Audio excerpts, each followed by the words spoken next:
recorded live from Studio 12A in sunny Phoenix, Arizona. You're listening to the Josh and Friends Podcast. Hello! Thank you for tuning in to the Josh and Friends Podcast. I am your host. My name is Josh. And this week, the boys and I are back to discuss another hot topic in music, the Seattle Grunge era. Topics during this episode will include questions like, how did this movement originally start? Who were the main acts during this entire era? And which of these bands do we think are the best? So dig out your flannel sweatshirt, cozy up, and prepare yourself for another fun-filled discussion on the scene that made Seattle ground zero for rock music in the 90s. My guests for this week are two of the most well-versed individuals on this particular subject. Like myself, they both hail from the Seattle area. And we all grew up listening to these bands at the time this music was actually released. So let's get this thing started. My first guest is a current teacher and the resident metal guru himself, Mr. Ethan McDonald. And then there's the man who once drove an hour and a half, the night of the show, just to join me at a Chris Cornell concert back in the day, the one and only Mr. Lee Olson.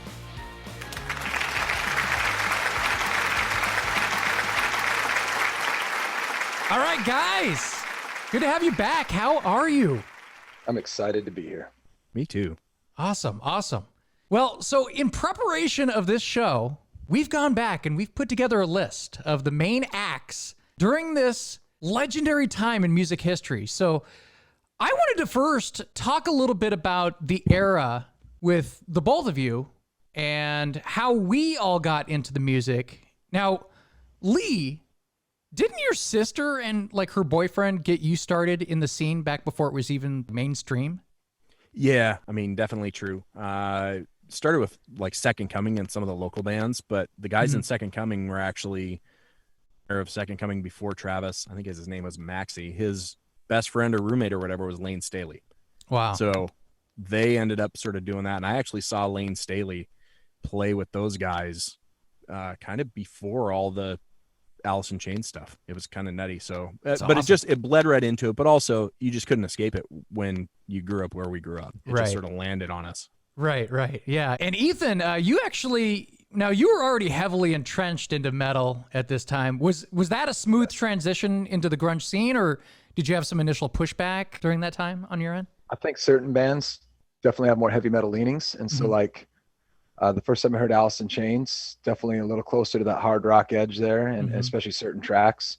I think, hearing when they opened for that, I think it was Titans of Rock or whatever, it was Megadeth and Anthrax and Slayer. And Alice in Chains was this unheard band. And I think they kind of got marketed that way, and they were probably frustrated because they're not necessarily metal.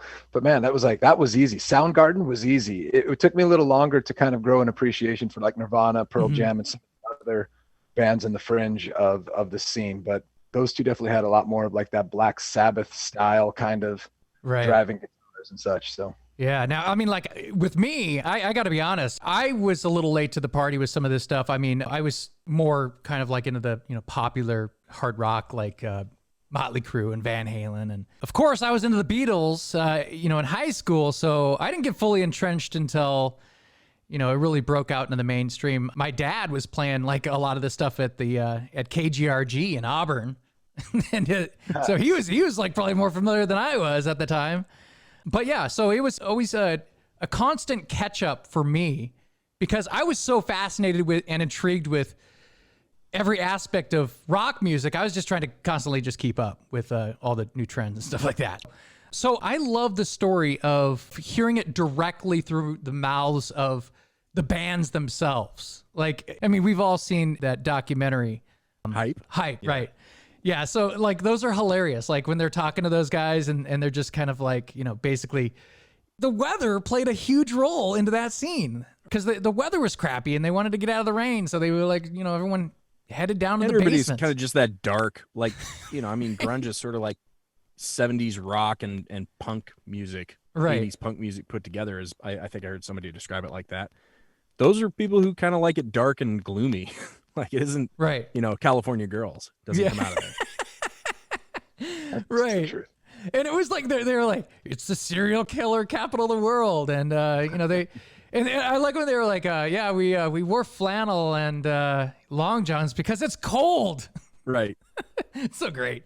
And everybody's dad was a logger. Right. So like that's what. Yeah. Right. And I like and what's the old joke about Seattle is like we might as well be in Alaska because no one gives a crap about the city. I mean, it's as far up there as you can get without leaving the country. Yeah, athletes didn't want to come play there. Touring acts they literally skip Seattle on their tour because it was like out of the way to travel to. And logistically, it's too expensive to get up here and, to pay for all the transportation of everything you need for a good live show, or just, think of those poor bands, especially some of the ones we're talking about that were living out of vans, right? Big acts and stuff like that weren't going to take the time to go up here. So they had to create their own scene. And I think that played a huge role in it too, because they were left to their own devices. Like they weren't, it wasn't something that got sort of infected with, anyone else's sound. They were left alone. Right. Nobody came up and bothered them. They had their own clubs, their own scene, their own everything, and nobody was there to mess them up. So they became really distinctive. The part I love about it too, for that very thing, is that just how incestuous the family trees of all these bands are. With crazy. Half of these guys have played for half of these bands together. So it's absolutely no. I was gonna almost start a clock before one of us mentioned the word just incestuous, because that's the best word to describe this. Everyone in every one of these bands played in some other band that you know of. It's pretty wild. Yeah, and these guys, you had to have a chip on your shoulder, because with what we just spoke about, with Seattle being ignored in every aspect of everything. I mean, like there's a handful of bands that were known from the earlier days, like Heart and Jimi Hendrix, and that's pretty much it. I mean, like there's very few bands that were like known from Seattle, and it's not like they were discovered in Seattle. They had to go elsewhere to be discovered. So yeah, like you said, they're like their own gang, their own tight group who stuck together. So in fact, they supported each other so much is I think what's something I've loved about the study of the scene too, the way that they all just promoted one another. There wasn't as much of that rivalry stuff that you sometimes see with other bands. And I'm sure there were some, but it just seemed like for the most part, they're all just supporting each other and rooting for everyone to make it and sign that big label deal and make some money for a change.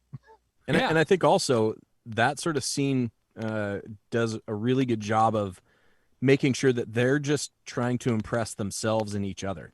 They're not trying to impress anyone out in the outside world, because the outside world wasn't looking at them anyway. So it was more, they wanted respect and admiration from their peers, and that makes the end product way better. Right, and it really was a scene too, because I heard, I think it might have been Chris Cornell talking in an interview about how when it finally exploded in Seattle, it wasn't the scene anymore, because now those groups, they're out touring. They're out like touring the country, so that scene was kind of like broken up. It was kind of gone. Right. So yeah, they weren't playing those clubs anymore. Yeah. So here's what we're going to do. What we're going to do is we are going to focus on the Seattle bands from the grunge era. So essentially we're going to stick to kind of like the 1985 to 1996 era. Some say the grunge era officially ended when Kurt Cobain passed away in 1994, but some say it's when Soundgarden broke up in April of 97. So we're just going to, split the difference. Sounds good. Yeah. So I think that we've decided that there's just way too many bands to cover here. And like you guys said, it's very incestuous. So the scene stemmed from the Deep Six compilation. Yeah. That kind of put a few of these bands on the map, right?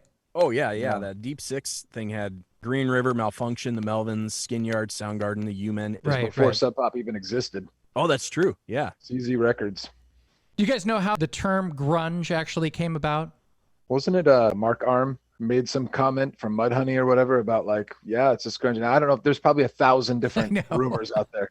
Right. I heard that it was the grungy end of the Western society or something like that. And then Sub Pop quoted that on Green River's second album, Dry as a Bone. That was in their description. Gotcha. They called it grunge. Well, I looked up the actual definition of grunge in the dictionary, and the first description says grime or dirt. And then the second description says a style of rock music characterized by raucous guitar sound and lazy vocal delivery. Lazy? I like how it's lazy, Wow. lazy delivery. But yeah, Chris Cornell's vocals were lazy. Yeah, right. Again, they're just grouping everybody into that genre. So, all right. So Here's what we're going to do. We're going to go and we're going to start our list by, I think we're going to go in chronological order with our list here. But I just want to preface this by saying that there are only going to be the main bands that we're going to be talking about from the grunge era are going to be from the greater Seattle area. So in case you're wondering, we're not going to be including bands like STP or Silverchair, L7, Toadies, Blind Melon. They don't belong. It's just going to be, it's just going to be Seattle. All right. All right. So starting off, formed in early 1983, the Melvins. Ethan, what do you think about the Melvins?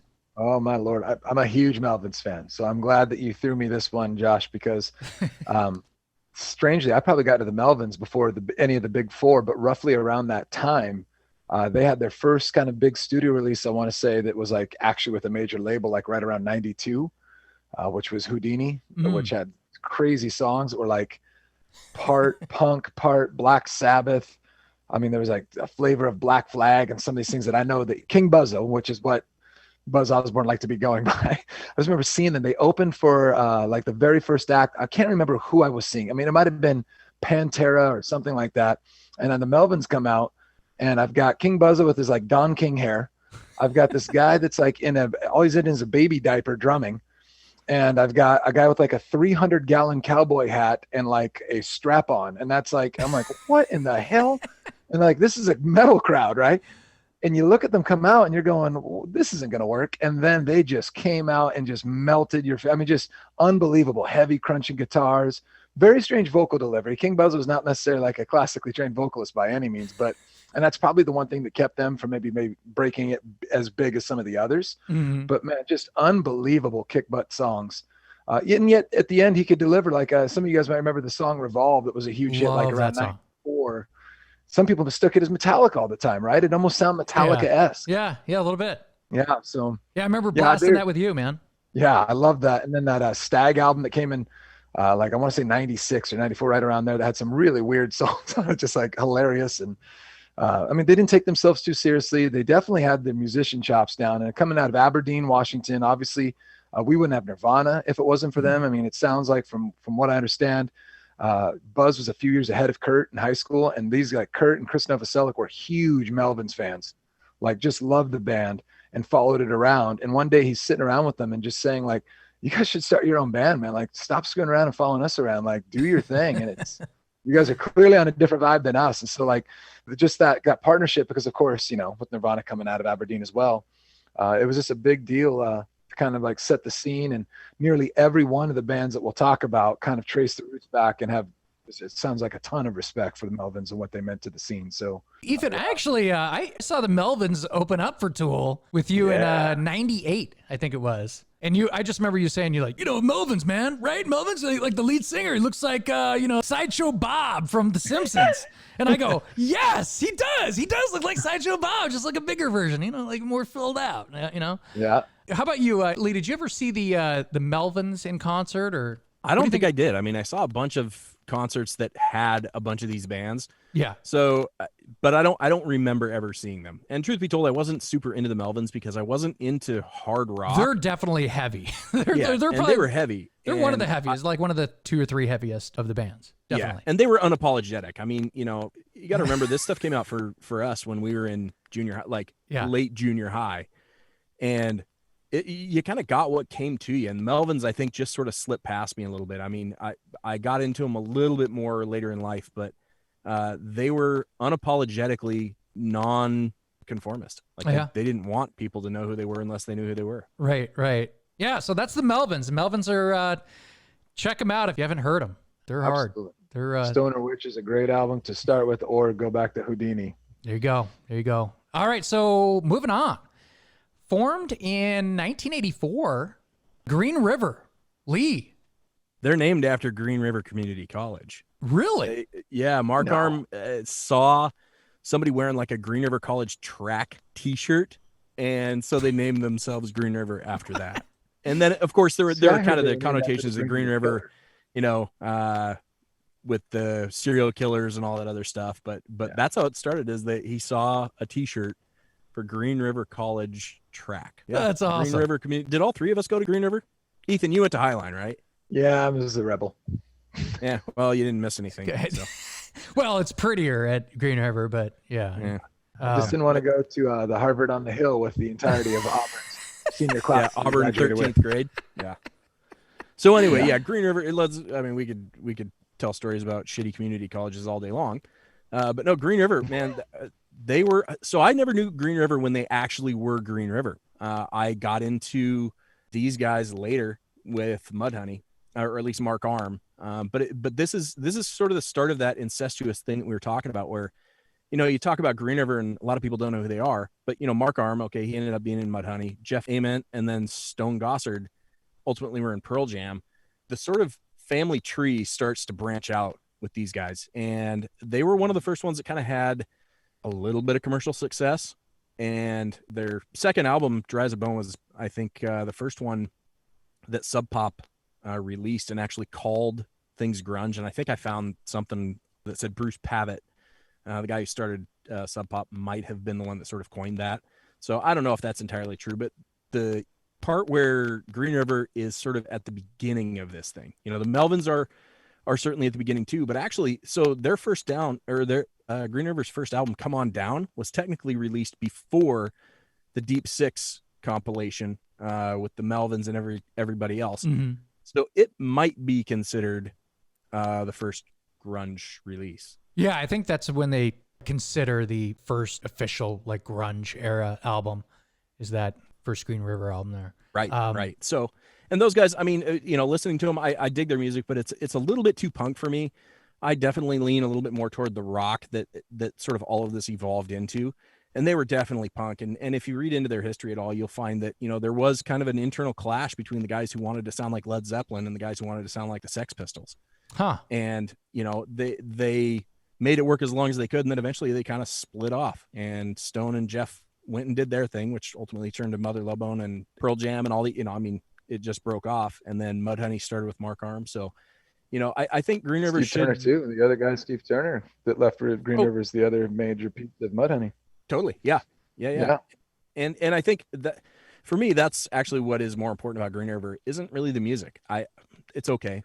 It's fine. Right. But you can tell there's kind of a conflict in it compared to when you hear Mudhoney and then you hear, you know, some of the other stuff that the other members went and did. It sounds like they were still finding their sound, and so I would call Green River like an incubator. Right. Yeah. Some of the bands that came next. All right. Yeah. So moving on to the next group on the list, formed in Seattle in 1984, Lee, Soundgarden. It's your babies. Well, shit. I mean, Soundgarden is my vote for the best band of the era, on the shoulders of Chris Cornell being the greatest lyricist and one of the greatest singers of all time. But again, this is one of those examples of sort of how all of these individual bands were kind of one big band, and they all just sort of happened out of each other. And you start looking at the people who were involved in Soundgarden. I mean, Soundgarden originally, this is a new fact I learned. Chris Cornell originally played drums and sang. Yes. Wow. So imagine Chris Cornell emulating Karen Carpenter? No, fuck. Fuck. I can't, Phil Collins? Thank you. Don Ethan. Henley? Yeah. I'm getting old. Yeah. Phil Collins. So imagine Chris Cornell emulating Phil Collins. Right. With way more hair. You're right. Well, I mean, Phil Collins did have a lot of hair back in the 70s. True. But it's unfair to compare them. Hey, look, someone saw something in Soundgarden early on because they were the first band to strike the big record deal in town. That's what I was going to mention, though. Yeah. Is if you go and listen to Soundgarden, they are, in my opinion, the most fully formed band with their sound from the very start. I mean, even on Ultra Mega OK, and it's Kim and it's Chris. I mean, there are some other parts that sort of mix into this thing, but you can hear those guys starting to figure out what they're going to sound like. And I think that's why they became the first one to sort of break on a major label, is they had that core and they found their sound.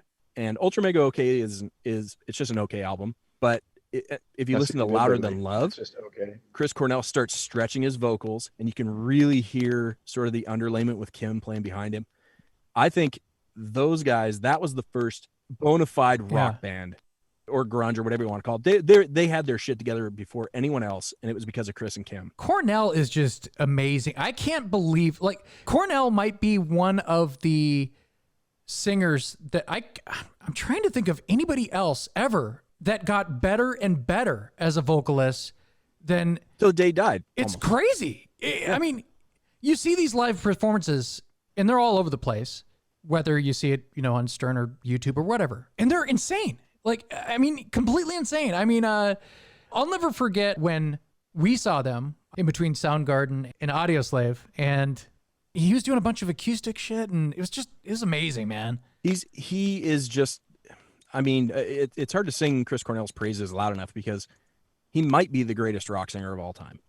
I mean, he's in the conversation. He had a massive octave range. He might be the best rock lyricist of all time. He's in the conversation. And he can play every instrument that he's ever seen. And the fact that I learned that he played the drums and sang to start, it was the least surprising thing I could have learned about Chris Cornell. He's a perfect musician. He's the guy that you would want to have start any band, no matter what your genre, no matter what you're doing. Chris Cornell could have done it. And we were lucky enough to kind of be in that era and see him. And I think, again, I'll just kind of keep going back to, that's why those guys were the first ones.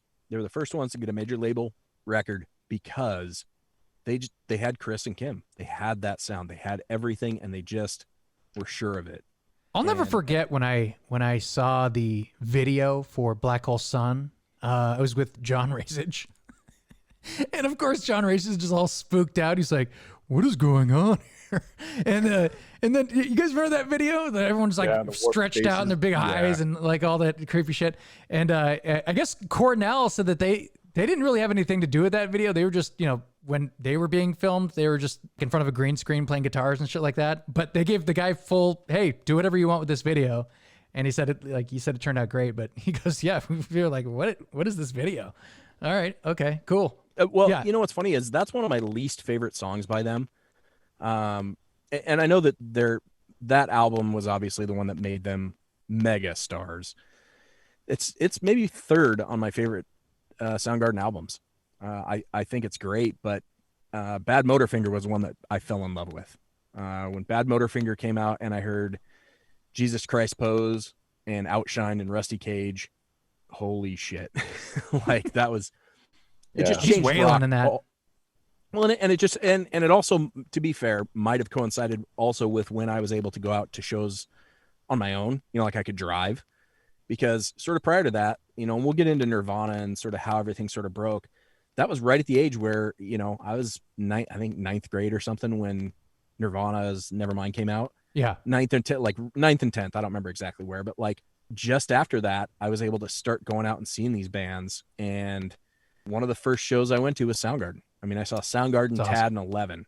Whoa. In like, it would have been 93, I guess. So not quite that early. But that album, Bad Motorfinger, changed everything for me. Because I used to be sort of wish-washy on what kind of music I liked. It was, okay, I like a little bit of Van Halen. I kind of like Stevie Ray Vaughan. I kind of like, whatever guitar. And then I heard Soundgarden's Bad Motorfinger and just went, oh, no shit, I like that. Right. That's what I like. That's my music. I remember hearing that song, Burden in My Hand. Oh, yeah. But I remember hearing that song and I was like blown away by the very beginning of that song. Yeah. And then it kind of like went into just regular Soundgarden rock, right? And I was like, at that moment, I was like, dude, he needs to do acoustic shit.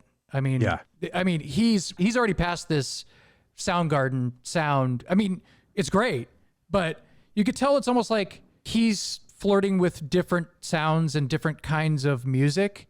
And that guy was, because he did a lot of different kinds of music. He even did that album with, who did he do that rap album? Or what was that? It was this Timberland. It was just, it was different. Had kind of more like a R&B kind of funk to it, but it was. But yeah, he wasn't afraid to take any chances with anything. So I thought that I don't think anything Chris tried was a chance though. I think he was so good and he knew it. Good. I think he could do whatever the hell he wanted and it would have turned out great. Well, I mean, that Timberland album didn't really sell. So but there's still some good stuff off of it. I think like when I was watching the Howard Stern interviews with Tom Morello too, like when you can force a band that's that tight and that good to realize that they need to change everything about their sound, because, like Tom Morello said, he used to be the DJ, basically. He's the DJ in Rage.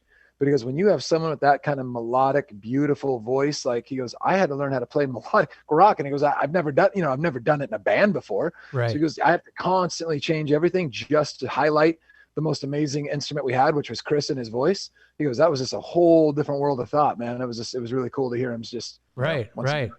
Yeah, imagine showing up like to play with your band for the first time, and you're trying out for Soundgarden or any of those things, and he just starts singing.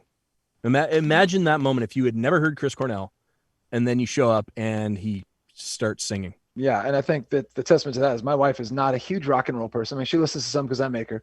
She loves Chris. Like, I took her to see Audio Slave when they came on Lollapalooza through the Auburn amphitheater. It was kind of the first real concert Sarah went to. Mm-hmm. I took her to see Soundgarden when they reformed and came through the amphitheater, and then I took her to that same acoustic show you guys were talking about in Seattle. In fact, we might have even been at one of the same nights, which is crazy. Didn't even know it.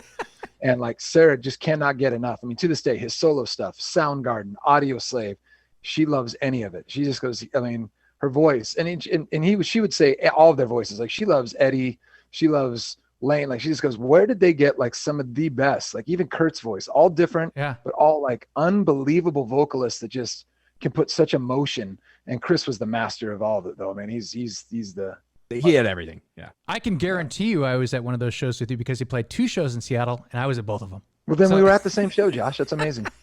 Yeah, thanks for coming to say hi. I was like right in front. I didn't know you were there. Doing promotions, you jerk. You're probably so sexy. I had to stay away. So I want to get with all the ladies. Okay. No, I'm not blaming you for that.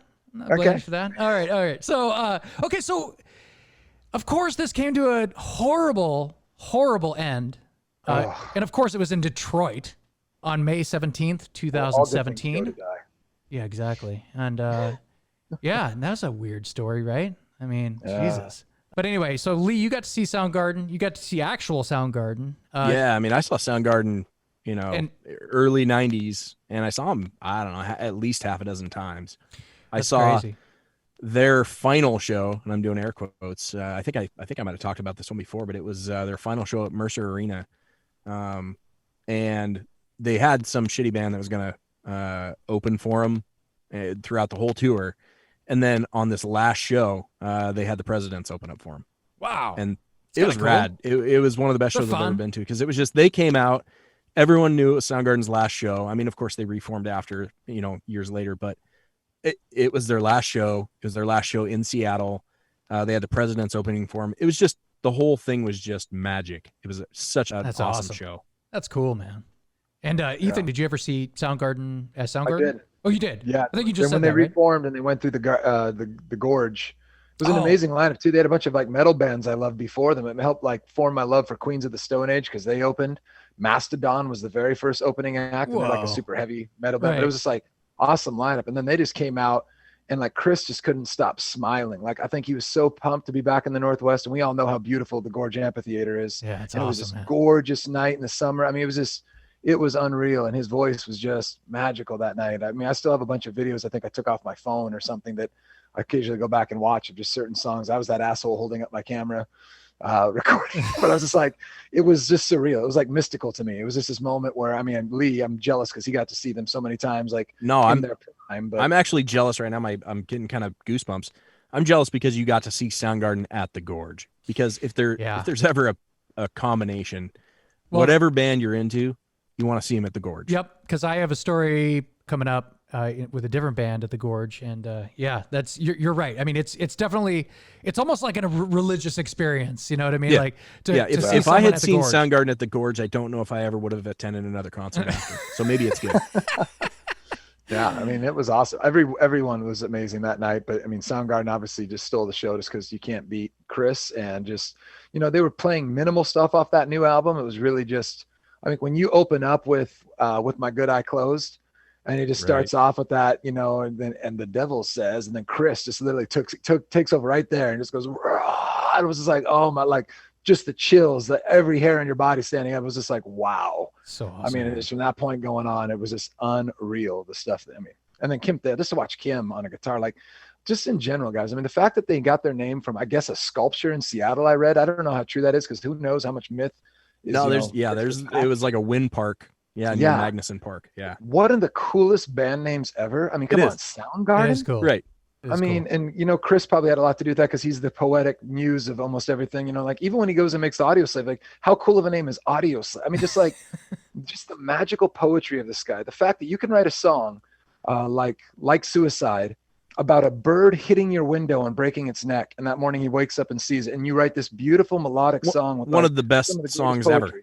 Yes, it's just like, I mean, just I look at that and just sheer amazement of just the 1,000 talents that man had, well beyond just being vocalist and a great musician, but just the poet, man. I mean, he could be like a poet laureate just off of his lyrics alone. You could write that and put it in a book and no one would even know it's music lyrics and just think, wow, this is one of the best poets of the modern age. You know, it's just crazy to me. 100% true.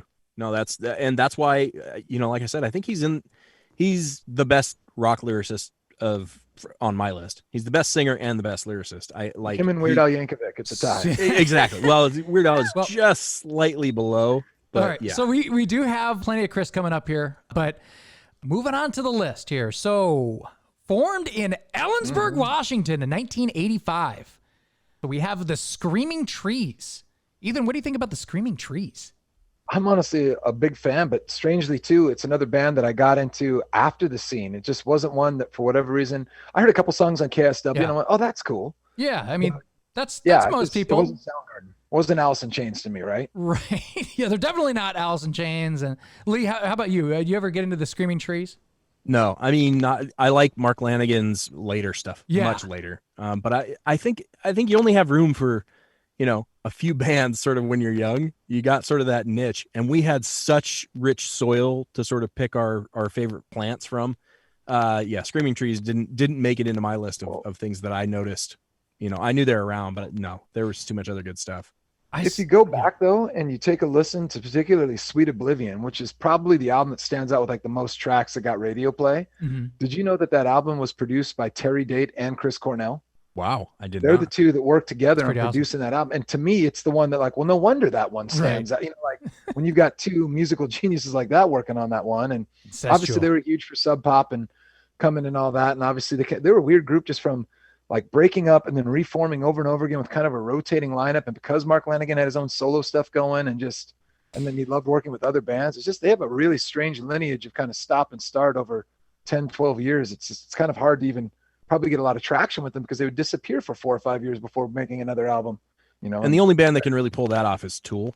Right. Like, you write a perfect album, tour for a year, and then just stop for 7 years, and then everyone just waits for you. That Mark Lanigan had quite the his voice like really changed over the years too. If you listen to like the early stuff and then you listen to the later stuff and his solo stuff, it's like it's very like, I mean, it sounds kind of like Tom Waits. Like, I mean, it's pretty deep and crazy. Yeah. So I mean, there's some cool stuff in there, but yeah, I'm kind of in the same boat where, did anybody ever see them live in concert at all or? No. If I did, I didn't notice. I mean, I went to so many of those festival shows. Mm-hmm. It's likely. Right. We went to, a bunch of shows, but I don't remember ever seeing them. All right. So moving on. The Big Dogs, formed in Aberdeen, Washington. Oh, lovely city of Aberdeen, Washington, 1987. The band is Nirvana. Ethan, what do you think about Nirvana? At the time, was not a huge fan just because I was the metalhead guy, right? And these guys were pretty like emotional and wrote stuff. But I'll tell you what, in the retrospect, going back and listening, and I don't know, I would be lying if the first time I heard Smells Like Teen Spirit, I didn't go, okay, this kicks ass, because it's very punk. It's very hardcore. Like, I mean, it was just like, I could respect that. But then it was some of the songs that came after that I try to pretend like, this is my style. And now I go back and listen to Nevermind, or I'll be honest, I've been shocked. About 10 years ago, I really went back and gave Bleach a good listen. And there are some great songs on Bleach, man. Like some of my favorite stuff, I think, is off of that one. And so it's just amazing to me, the way that they can kind of morph their sound to that heavy edge punk, to some like really melodic, I mean, really simple, but just kind of beautiful. And then once again, Kurt's ability to write lyrics about very real struggles, real pain, like the song School off of Bleach, where you can clearly tell he hated school every second. The bullying and all that. I mean, there's this stuff that's like, man, I can really relate, as a teacher, seeing so many kids that are right there that this just isn't the place for them. And I can't wait till they can find something that's their niche. Clearly, hopefully it's not heroin abuse and punk band, but whatever, if that's what, but needless to say, it was just, their music is really impressive now when I kind of go back and really take it in. I think I'm dumb. Yeah, no, I mean, it's funny because you see Nevermind, and I guess, that was released in September of 91. It enters the charts at 144, and in a month and a half, 2 months, by January of 92, it knocks off Michael Jackson. Michael Jackson's Dangerous. Yeah, that's crazy. From the number one spot on the pop charts. That's how crazy and big, how fast grunge became. And the explosion, it took off from there. I mean, but yeah. Well, and like that, Nirvana, I'm kind of with Ethan where Nirvana wasn't my favorite band out of Seattle. Not even, it was kind of a distant, also ran. But I definitely remember exactly where I was the first time that I was with my buddy James in his bedroom in his parents' house, and he put the CD in a little CD boombox, and we started playing Nirvana's Smells Like Teen Spirit. And the song I remember hearing that blew me away was Territorial Pissings. But I remember just in my head thinking, I've never heard anything like this.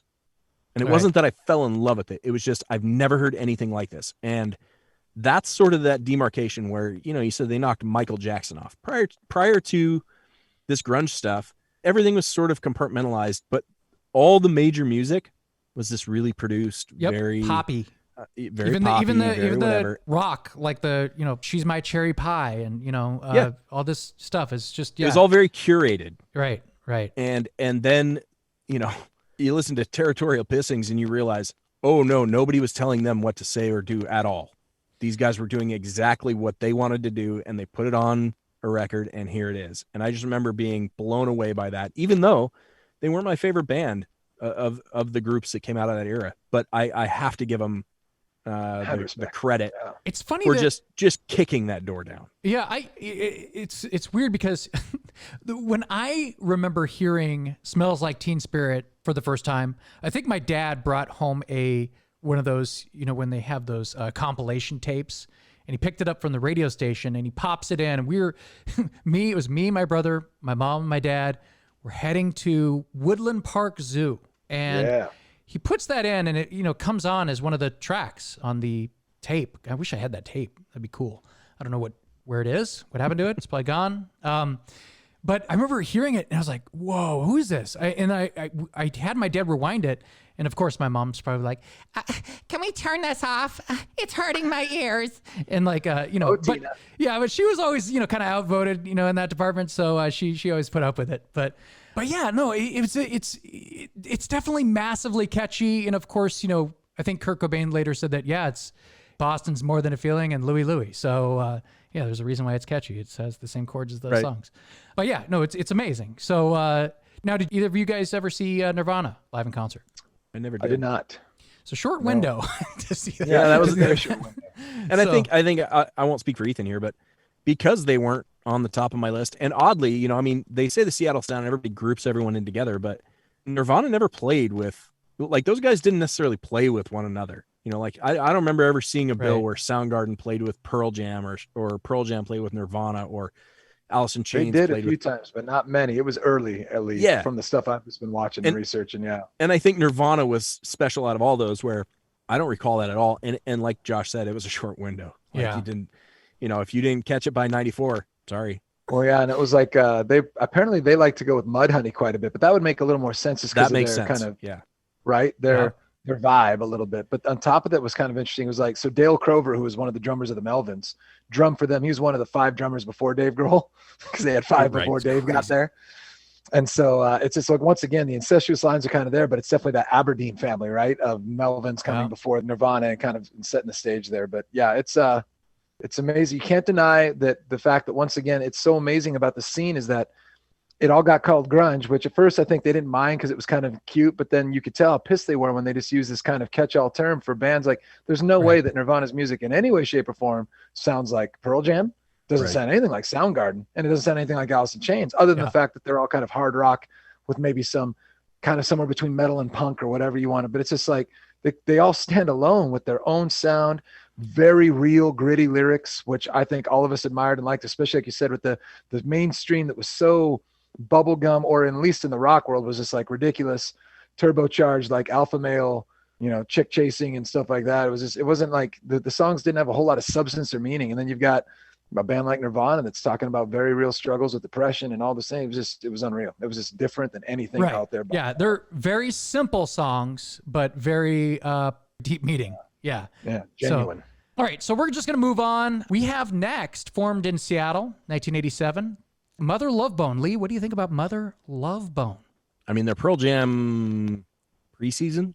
Right? I don't know. I mean, it really is. I mean, Andy Wood was a great singer. He was a rock singer, but he was also a glam guy. I mean, he was a guy that was, sort of a bridge between Poison and, the grunge scene. And but I mean, I'll be complimentary. He was a great lead man. Yeah. He didn't have massive vocal chops, but that group didn't really get much of a chance because, I think they started in like 88 and then he died in 1990. Right before their big album dropped, I think. Right. Yeah. Before. So they had recorded it and then they died. But what Mother Love Bone gets credit for, I think, is bringing everyone together because Andrew Wood was Chris Cornell's roommate and they were best friends. And Chris Cornell started reaching out to people to do the tribute album, Temple of the Dog. And that actually predates any other Pearl Jam stuff because he basically knew of somehow Eddie Vedder down in San Diego, called Eddie Vedder up, introduced him. Eddie Vedder did some vocals on the Temple of the Dog album, and that turned into sort of the Pearl Jam and everything. So, I mean, just like all my answers are going to be kind of nebulous, that's what this conversation has to be. Is Mother Love Bone was a pretty cool band and they had some good songs, and Andrew Wood was a pretty good lead man and probably would have been successful, but it's another incubator band. It's another band that just sort of became something else. And I don't know, I'll stop short of saying, the world is better for Andrew Wood passing because that became Pearl Jam and the scene exploded. But I don't think you get Pearl Jam happening. Well, you can say that about the Foo Fighters too, right? Right. You can say it about all. Yeah. Foo Fighters wouldn't happen if Kurt hadn't killed himself. Yeah. And that's what this conversation about all these bands are. I mean, there are some of them that are my favorite and we could go into depth about songs and, specific things. And I liked Mother Love Bone, but honestly, if you're talking about musicality, I thought they were good. I didn't think they were great, but the contribution to the scene and the contribution to the conversation can't be overlooked. Well, Chris Cornell once said in an interview that, quote, Andrew Wood was a fucking rock star the day he was born. And he goes on to say, it didn't matter if he had never sold a single record. He was the only rock star I'd ever met, unquote. So I mean, he would have known. Cornell. Andrew Wood was a lead man. He was definitely and it's David Lee Roth lead man. One of the guys was talking about how Andrew Wood was just one of these guys that had that it factor where he would be playing at pretty small bar, like the Central in Pioneer Square. He played to the crowd and he'd be like looking out at the crowd like it was like a big stadium, but it was the Central. Right. I love that story. I'm like, what is this? It's like that'd be so cool to see that guy. When you say he was kind of like a bridge between the two eras, that's a pretty good description because he even kind of like dressed kind of like some of those guys, Yeah, he was glam. Yeah, but his music was different. Where it was kind of like I heard that he was like growing up, he was a big Elton John fan. And interesting. I didn't know that, but it makes sense. So and I heard the same thing from Jerry Cantrell, which is kind of odd to hear on the surface, but so Elton John was a bigger influence than people realize, I guess. But Elton John, had the lyrics from Bernie Taupin, and Elton would do the music and Bernie Taupin would do the lyrics. So, you could really tell on songs like, Chloe Dancer and Crown of Thorns with Wood. Right. And, people like Cameron Crowe, he was an early fan, right? I mean, he put that song in like 2 movies of his. Right. So, I think we also probably should mention at some point in this conversation, though, maybe Andrew Wood is a good place. One of the largest contributors to the grunge scene was heroin. Yeah. Like I the thing that sort of stands out to me about Mother Love Bone compared to like the glam rock bands or whatever, the musicality was a little bit different, but he was kind of a glam guy, but he was singing about his heroin addiction largely. And that's a real signature of sort of the Seattle sound. I mean, we'll get really to, I'm sure, Lane Staley, and, the lyrics sort of come from that dark, heroin. Right. You have, Van Halen and Motley Crue doing like, I guess, what's his name did some heroin too, but you have like Coke and alcohol. And then you go to Seattle and it's like heroin. Yeah. Time. Weed and heroin. Yeah. Well, and the crazy thing too, I mean, it should be mentioned. It's a massive, massive influence on the sound. Yeah. And the lyrics and the whole feel of everything. Well, like Andy Wood apparently was like his thing to be like the showman, right? Like he got all high and he was so scared, I guess, at one point from the stuff I was reading that like, well, if I take this away, would I be the star that the band needs me to be? Right. The guy with the energy no matter what. But at the same time, it's like, I think that's where he probably, you were saying, Lee, like, I don't know that Mother Love Bone transfers well to CD or disc. Like, you guys have all been to a show where you've seen a band live and you're like, who are these guys? Right. And then you go home and you bought the CD or you listen to it and you go, oh, this is not the same band. Like, what is this? Totally. And that, I think from everything I understand, is because like you're saying, the way he would engage people, Josh, the way he would like play as if he's playing in the largest arena ever, even though it's like a 30-person, dive bar. Right. He was just unreal live. And that's, I think, like when I listened to Chris in an interview talk about him, just saying like he could take any show and make it like the greatest show you've ever been to. And like you said, literally there's 7 guys standing around eating a foot-long hot dog, and it's because you're at the worst bar in like the farthest corner of Olympia, but he doesn't care. Yeah. He's going to give you everything. But part of that, once again, being fueled by the heroin, sadly. And so it was, he died. It was a train that's going to get off the rails. He died at age 24. It's wild, man. Wow. When he had just gone to rehab, the rumor has he just went to rehab because he thought, I got to clean up my act because this band's going to make it big. Like, we got our first big album coming. And then so him and his girlfriend just said, let's get high one last time. Yeah, of course. It's always that one last time. Yeah. And too much, and that's it. Over. So, yeah, most notably, Cornell. I guess there's a couple songs that were dedicated to Wood. Most notably, Say Hello to Heaven by Temple of the Dog, and Wood by Alice in Chains, which was a tribute from Jerry Cantrell. So interesting. Well, stuff. and the entire Temple of the Dog album was a tribute to Andrew Wood. Yep. So yeah, I mean, it was he had a massive influence on everyone in that scene. Yes. Or his death did. Who right. knows what the influence would have been if he had stayed alive. I don't know. Right. Yeah. Okay. So, all right. So moving on, we have one of the big dogs. Formed in Seattle in 1987. Ethan, Alice in Chains. Oh my gosh. I mean, to me, they hold the pinnacle along with Soundgarden. I love Soundgarden and I love Alice in Chains, and they couldn't be, have more different of a sound in a lot of ways. I mean, from vocals and everything, but just the fact that like, I love the stories of like Lane and Jerry had different bands, and Jerry really wanted Lane to sing for him, and Lane needed a guitarist. And so they made a trade of like, well, I'll play for your band if you play for mine. Way back in the beginning, like just hilarious, like just kind of the roots of these bands. And so I think he was in a funk band, Lane Staley was, and he needed Jerry to play guitar in this funk band, which is just hilarious. I wish I could have seen video of that. And then he gets Lane over singing, and like just Lane's voice. And then when Jerry they harmonized together, and obviously Jerry didn't sing as much in the beginning, and then it kind of starts taking over more and more as the band grows. But how else can you explain a band too that can put such kick-ass, almost like heavy metal-esque songs together like they did on Facelift and on Dirt, and yet they turn around and have two of the most successful acoustic EPs, or like EPs in like history of all EPs, as I understand it, in terms of sales, with Sap and Given. Sap probably didn't get love when it first came out, but thanks to Kevin Smith putting Got Me Wrong on Clerks, and Clerks getting like smash success, all of a sudden it becomes huge in sales. And then Jar of Flies. I mean, it's almost like two different bands that are equally as amazing with completely separate sounds, because the acoustic stuff is just so different, so folky and beautiful and haunting, at the same time as the really hard stuff, except once again, the common denominator is Lane and his very real lyrics about real struggles with his family and heroin addiction. And I mean, it's just like, it's just an unreal band from top to bottom, from the musicality to the ability to sing and the way they harmonize.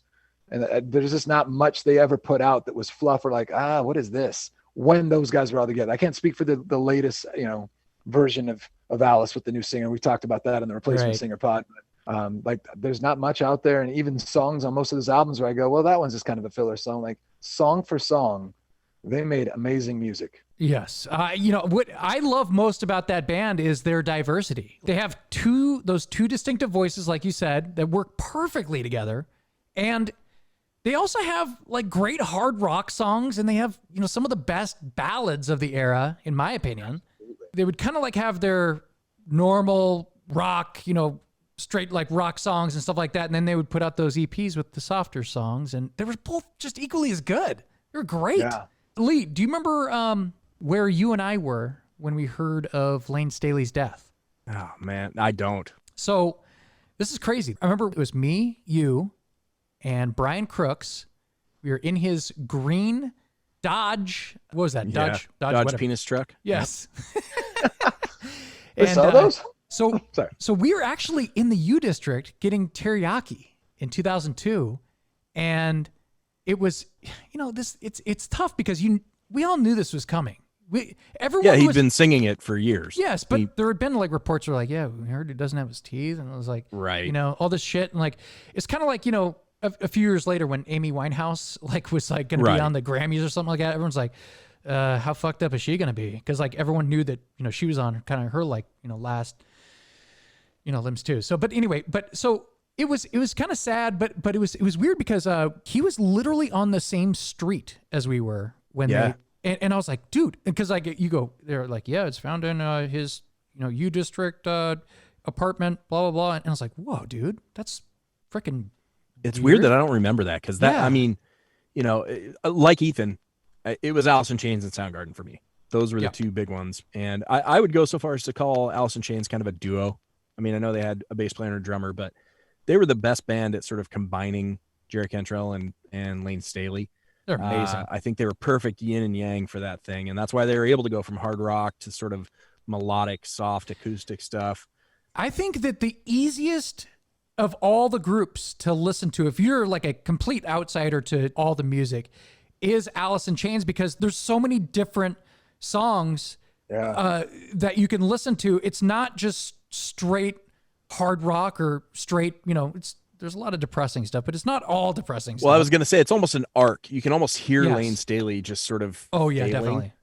As it goes down. Because, I mean, they're rocking in the beginning years, Facelift. Yeah. And Dirt has some rock left. Jar of Flies starts to kind of get a little bit more melancholy. And then the eponymous, Alice in Chains, that's a dark and sort of slow album. Yeah. And it sort of reflects what he had left in the tank. Well, I feel like the halfway through Dirt too, because when you start to get to the back half, and I'm still thinking like CDs, or I'm thinking like when you had the tape and you flipped it over. Once you start getting to like Dirt, Junkhead, Angry Chair, you're starting like, whoa, things are taking a real shift. No, and the lyrics are not ambiguous. Yeah. Oh no, they let you know. All right. So moving on. Rest in peace, Lane Staley. Rest in peace, buddy. Yeah. All right, moving on. Formed in Seattle in early 1988. This is the band Tad. So, Ethan, what do you think about Tad? I'll tell you what, man. Tad is pretty badass. They're pretty Tad ass. Oh! But what I'm interested to find out, too, about these guys, so Butch Vig, Steve Albini, and I've come across this name a lot, this Jack Endino, I'm pretty sure is how you say his name. He used to be part of Skinyard way back in the day, but he basically becomes like the guy to produce almost every Sub Pop record, along with the two guys that were the great hustlers that made Sub Pop. And so obviously Tad was on that label, but they had some pretty big chops in terms of producers that worked with them along the way. A very heavy band. I think the album to me that stood out the most, and I just remember hearing tracks on occasion because I did see them once live. I don't remember much about it because I was honestly there to see the band that came after. And I can't even, I want to say it was in the Mercer Arena. They were an opening act in like 92 or 93 for seeing, I want to say it was like Anthrax and Iron Maiden. I kid you not, like that makes sense. But wow, they had this band or this album called 8-Way Santa. And if that doesn't tell you right there just how awesome this band is, the fact that Tad Doyle was, I mean, he seemed pretty frustrated because he loved the scene, but he was frustrated with the way Sub Pop tried to make him wear flannel like he was a lumberjack. And he was a huge dude. Like, he was a 300 plus big pound dude. guy. Yeah. And they tried to make him, because he was like an educated kid that was really kind of like the cerebral nerd in school. He was not very physical. They like had a song called Satan's Chainsaw, and they wanted to literally make him like have a chainsaw like on the stage. It's like gimmicky things that I think Sub Pop was just trying to hustle to get like notoriety at the time before obviously Nirvana kind of breaks it big. But man, musically, they're legit. Like there's riffs that Lee, when I hear it, I think of you, because I swear it's like somewhere between some of the harder early Soundgarden stuff and Helmet. I swear some of it sounds like Helmet. Totally. That's a good comparison. Yeah. Yeah. And it's just, he had kind of a rough voice, but they remind me of like, you could definitely see where maybe the Melvins were an early influence because they have a very Melvin-esque kind of driving hard rock sound, but just fun. Don't take themselves too seriously. I think some of the tracks they had that really stood out to me, Grease Box, Behemoth, Nipple Belt. I mean, who doesn't love a good nipple belt? So, what about Jack Pepsi? You like Jack Pepsi? Yeah. The fact that their 89 album's called God's Balls, I mean, just tells you right there how awesome these guys are. Yeah, I agree. I never got into Tad that much, but they were fun, man. I saw them. They played a show. The first time I saw Soundgarden, it was Soundgarden, Tad, and 11 played, and fun as hell, man. Like, just I love seeing a 300-pound dude up there, like, kind of putting his middle finger up to the whole program. Like, you could tell he wasn't having any part of the sort of the showmanship. He just wanted to get up there and rock, and it was awesome. Yeah. On 2017, Metal Injection ranked Tad as number 5 on their list of the top 10 heaviest grunge bands. So yeah, they are definitely one of the heavier bands. So, all right. So let's move on. Formed in Seattle, 1988, following the breakup of Green River, Lee's beloved Green River. Mudhoney. Lee, what do you think about Mudhoney? Yeah, Mudhoney is one that kind of snuck under for me because they were one that, I'm telling you, during the time that all this stuff was happening with Nirvana and Pearl Jam and Soundgarden and Alice in Chains and all that, these guys got kind of forgotten, but I loved them. I was listening to them. I loved how weird they were. And to me, that's how I remember it, is weird. They had kind of a weird harmony. Mark Arm's singing didn't really match up with anything else. And Mark Arm just looks weird too. He does. He looks weird. He looks like Michael Cera's dad. Yes. If yes, you had totally. to pick. And so, like, the biggest thing I can say about these guys is just they stayed on their own path. I mean, there are a couple bands that we talked about were kind of anti-grunge. These guys were royalty in that realm. Yeah. And they just stayed on their own track. And Lee, like you said before, the things that kind of blew up Green River, these were the two guys that didn't want to chase that big anthem, arena rock style. These are the guys that wanted to keep it local and keep it, and keep punk and kind of, Yeah. Yep. So that's, I mean, for me, I had some Mudhoney CDs and I remember playing them, but truth be told, the biggest memory that I have of them is just, they were like a palate cleanser for me from all the other sort of grunge. And palate cleanser may not be the right word because I loved all that other music, but these guys were just so different. They were so different. And to me, it was super fun. I mean, I smile just thinking about their songs. Touch Me, I'm Sick, Suck You Dry. Some good stuff in there. Let's just talk about the greatest performance ever, which clearly was on Black Sheep at the Rock the Vote concert. Yes. Come on. Yes. That was, I was like, dude, Mudhoney's sweet. And I'd heard them a handful of times, but that was the one that kind of put them on the map for me, where I went and started to seek them. I didn't seek them before that. They didn't obviously get the notoriety, and they definitely weren't anywhere near the metal edge where I kind of lived. But when I saw that, just how ridiculous they were, and the fact that they were, like you said, funny guys, Lee, that clearly had no problem being in that movie and kind of making fun of themselves. Like, get out there, man. It was this, I'm like, all right, who are these cats? That's Mudhoney. I got to check this out because it's a cool band name too. If you want to be on Ethan's radar, put your damn song in a movie because that's where it's going to be. That's where it's going to be heard. Put it in a Chris Farley movie. Chris Farley movie. You're going to hit me right in my heart, sweetie. I will say, driving around with nothing to do, which we did a lot of. Yes. The song Acetone, which is the last song on their Piece of Cake album. You can be really super mellow. And as a guy who never did any drugs, I imagine that song would have been my favorite if I had smoked weed, because it's super like, I don't know, it's got that kind of vibe. And I definitely spent a lot of time driving around with just listening to Acetone on repeat. And you guys know I'm the guy that when I like a song, I'll wear it out. I'll just put it on repeat. Oh yeah. Yep. My wife gets mad at that. So yeah. God bless you, Sarah McDonald. All right. Okay. So we're going to move on to the next band, the Supergroup, formed in Seattle, 1990. Lee, Temple of the Dog. What do you think about Temple of the Dog? I mean, again, I keep using the word incubator, but this was a supergroup incubator. Like these guys had sort of achieved a level of notoriety where they were pulling the best of the best from everywhere. And like I said, sort of Eddie Vedder came in as an outsider to that and became Eddie Vedder as Pearl Jam. But this was an incubator, and I think it hit at the exact right moment. And, you mentioned Cameron Crowe in the Singles album. Like right around that time, these guys were all kind of starting to coalesce and be a scene that wasn't behind closed doors anymore. And I think Andrew Wood's passing and then Chris Cornell getting this whole sort of group together. But what I do remember is that it was recorded in 1990 because it was a tribute to Andrew Wood after he passed away. And so it only came out kind of after. But I think that moment where those guys in that sort of environment all came together, I think that was pulling the pin on the grenade. I really do think that's kind of what happened, is the Temple of the Dog, Chris Cornell getting these guys together, recording this album, and then Pearl Jam splitting off and doing theirs. Soundgarden had just made it big. Alice in Chains was coming out. I really think that this album, Temple of the Dog, was the grenade that sort of blew the whole scene up. Yeah, no, because I guess it received a lot of praise from music critics at the time when it came out, but it wasn't actually recognized until Pearl Jam broke through right after that, like a year later. That's why it's surprising for people to hear that Eddie Vedder joined Pearl Jam after this album, because this album came out sort of chronological, or to the rest of us, it all came out after 10. Right. And so it seemed like a super, but really this, I don't know. That's what this stands out as. And also it's an amazing album. I mean, it really is Chris Cornell writing from the bottom of his sort of heart, using all the talents from everybody in this thing and getting out of the way too. I mean, there's a lot of sort of give and take on this with Eddie Vedder and Chris Cornell and just everybody kind of working together. I don't know. It's one of the best albums out there.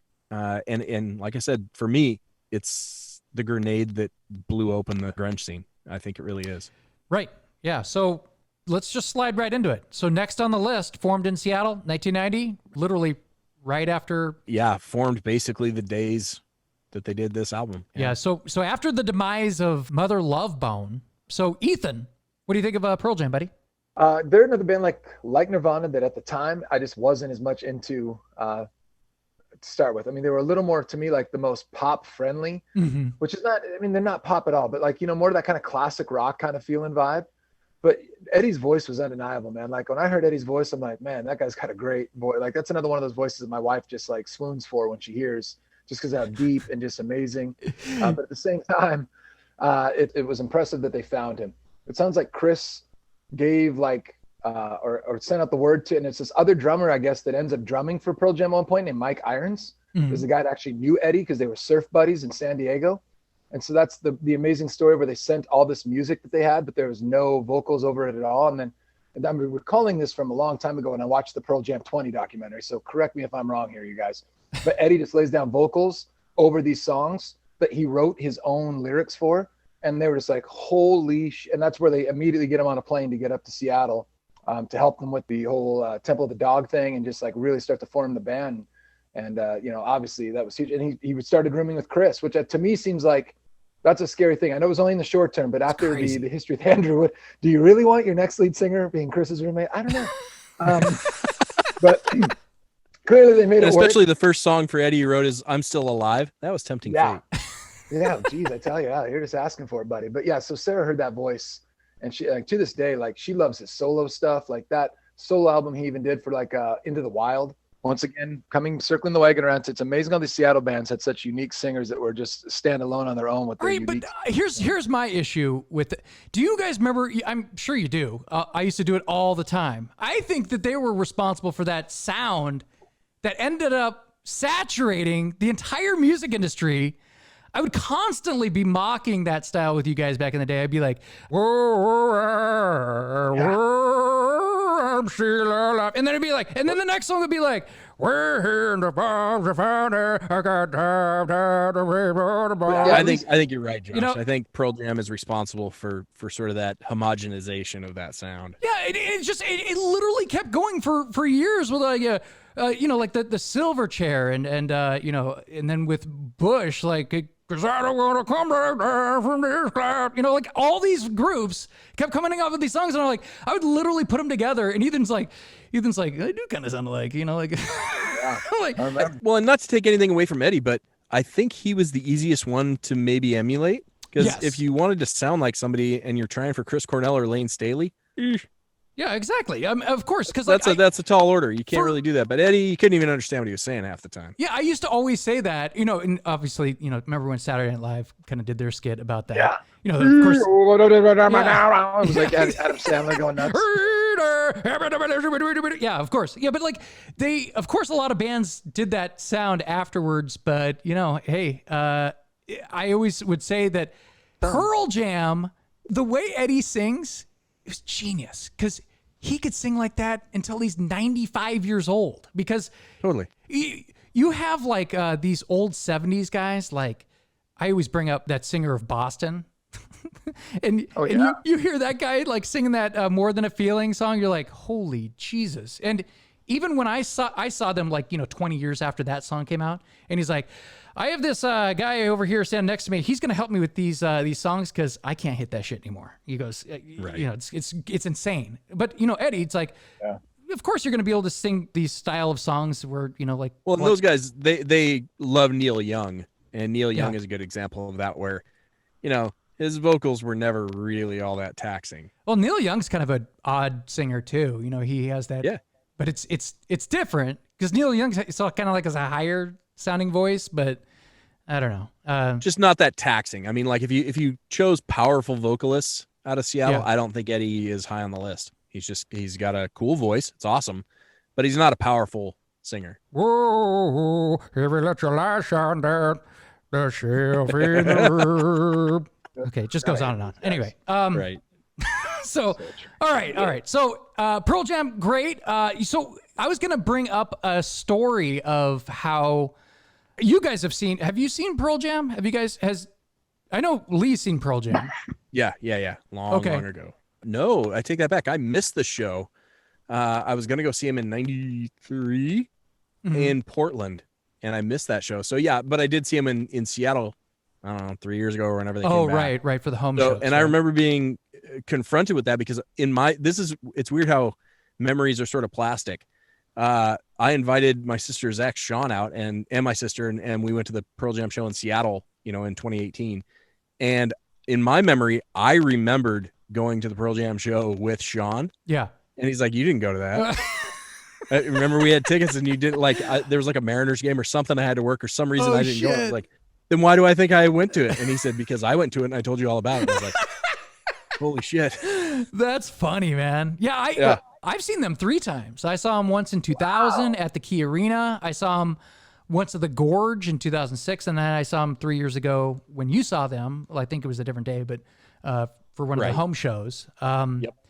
And then I also saw Eddie Vedder come out and sing with Tom Petty at Tom Petty's show, where, what's her name? Stevie Nicks came out to sing too. So that was kind of a cool show. But like you guys were saying about the Gorge, I've always liked that song, Black. Yeah. Mm-hmm. But it wasn't until I saw them do that song live at the Gorge when everybody was singing along with that song, and you see the backdrop of the canyon and the river, and man, that was such a awesome experience when everybody's going doo doo doo doo doo doo. It's like really cool, right? Man. It's really, really cool. But Pearl Jam seems like the band too that like would be so much better live. Yes. Because they're that style. They're meant to be live. Like I swear they just put out albums just so they can hit the road again, man. They're not Clutch, because Clutch will like tour every other day, I swear to God, because they just love the road so much. But Pearl Jam reminds me of that. And this is the fact that I think I was going to talk about, like, they're the band that was willing to take on like Ticketmaster. They're the band that was willing to make political statements, and they didn't care if that affected. Like early on, it seemed like all they wanted was to be popular, and then they kind of pulled back and really were like a band with a purpose and agenda that maybe not everyone agreed with, but the fact that they were going to fight those ticket companies to try to keep their tickets affordable for their fans, that they're constantly giving free music through their fan club. Like they're maybe one of the most fan friendly bands that really just tried to do everything they could for them. And I think that's what's gotten such like the allegiance. There's people that are just definitely they're definitely a fan band, because like I remember when they released like those. Do you remember when they released like like just an onslaught of all these like live recorded albums?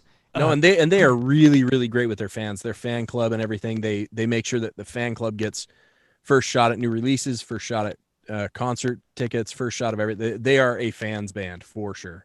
Yeah, and it's kind of cool that I have 2 of the actually they probably released the home shows too. I have access to every time I've seen them live in concert. Like I can listen to the whole concert, and like how often does that happen? That's weird, right? So, all right, so we're gonna move on.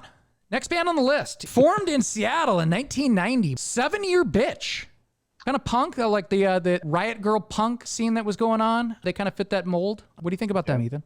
Well, I'll be honest, I had to do my homework. I'd obviously heard of 7 Year Bitch, and I know that they were a huge influence to like, the Gits influenced them. Mm-hmm. Got the Bikini Kills. You've got like Sleater Kinney, obviously, which has become, got a lot of fan base now just from Carrie Brownstein's or Stein, however you say her last name, so success on Portlandia and stuff. I mean, and all legit girl bands that were very feminist driven, and just tired of like the way the music scene was very misogynistic and terrible towards women in that particular scene. And so it was kind of impressive. Like, I don't know any of their music. I listened to a bunch of it today just to kind of get a feel when I saw you serve these guys up to me. And I misspoke to you guys earlier. So it was the lead singer of the Gits that was raped and murdered in the streets of Seattle. Yikes. But it's like, once again, it's like, talk about the very thing they're trying to fight against and then to become a victim of that. That's just a really sad irony. Yeah. That's a crazy What was her story. name? Was like Zoe or something? Zapata. It was Mia Zapata. Yeah, I remember that. That was Wasn't a that big up in deal. Capitol Hill? Yeah. Walking back to her place in Capitol Hill or something like that? Yeah, from a night with her friends out drinking. And yeah, I mean, I've been up there many times with. well, I guess there's a great documentary about the cold case of how they tracked down the guy through some DNA years later. Seattle reopened the cold case, and they eventually found the guy and got him. Wow. Florida. Good. But weird things. I went down a weird rabbit hole this afternoon looking up stuff on 70 Rich. Yeah, but they did have their guitarist along with Andrew Wood. She died of an overdose. Kind of an overdose. It kind of sounds almost like a Bon Scott overdose. Like, she had heroin in her system, but she also had drank too much and was on her back. And so they don't exactly know what caused it. Was it the OD or was it like choking on vomit? They don't know. But that sergeant girl passed, and it wasn't too far apart from Andrew Wood. And it was just like, because that scene was so tight and they all knew each other, this really kind of rocked a bunch of people to the core and tried to get some people to clean up. But we also know just heroin, what a bitch it is to most of these guys. Like, I mean, the fact that Lane Staley said he wrote so many of his lyrics to try to scare people off of like, don't do this. Don't think this is the lifestyle. This is, as you could tell by his lyrics, they're unapologetic of like just the misery he was in. Yeah, you know? Totally. And so, yeah, just a sad band that then tried to rotate and keep it going, but just really struggled after, I think, losing Sargent and just trying to keep the magic there. Now, for 7 Year Bitch, they had that one album that came out like right in the dead smack of like, you know, the middle of grunge and stuff like that. Not necessarily really grunge, but it's definitely the era. I love that. I always love that song, The Scratch. Yeah. Yeah. Kevin used to play that like on the radio station. And I'm like, who the hell is this? And he goes, this is 7 Year Bitch. And I was like, whoa, it's like kind of cool. It's like weird, but it's awesome. Yeah. So, and of course I always loved Bikini Kill. The thing about those bands, the girl bands in Seattle, I feel really bad for them because that scene was a super masculine scene. I mean, maybe it's always been that way for rock, but I don't feel like, you know, the 60s were all super masculine. I feel like there was room for some girl bands in there. I feel like the grunge era was really kind of exclusionary. Like, it was really, really hard for girl bands to break through. And there were a couple really good ones. I mean, Hammerbox and then turned into Goodness. Obviously, I'm a huge fan of Karaoke. Yes. But I just think those bands didn't get much of a shake. And I think it's because of how heavy and masculine the entire grunge scene was. I mean, there, you know, we could do a whole nother episode on bands that should have made it. Right. You know, right. I mean, and you know, Second Coming, obviously Karaoke and Hammerbox or Goodness. I prefer Goodness. I think that's the better iteration. But yeah, we could do a whole episode on bands that never made it, or never made it as big as they should have. All right. So we're gonna move on. Candlebox formed in Seattle in November of 1990. So Lee, what do you think of Candlebox? Yeah, I mean, I liked Candlebox. I think my sister was way more into Candlebox than I was. They're more of a chick band, right? Like every chick likes Candlebox, and that's kind of like. I think it was the more friendly sort of version, and not to, you know, we were just kind of talking a little bit about masculine and feminine. Yeah, I think Candlebox was user friendly. I think they were much easier to sort of get into. I think the rest of the bands that came out of Seattle were super niche. I mean, like, and hard. They were hard and masculine, and I think Candlebox came in with sort of that little bit softer version. Well, and they came a little later too, right? Matchbox 20. Yeah.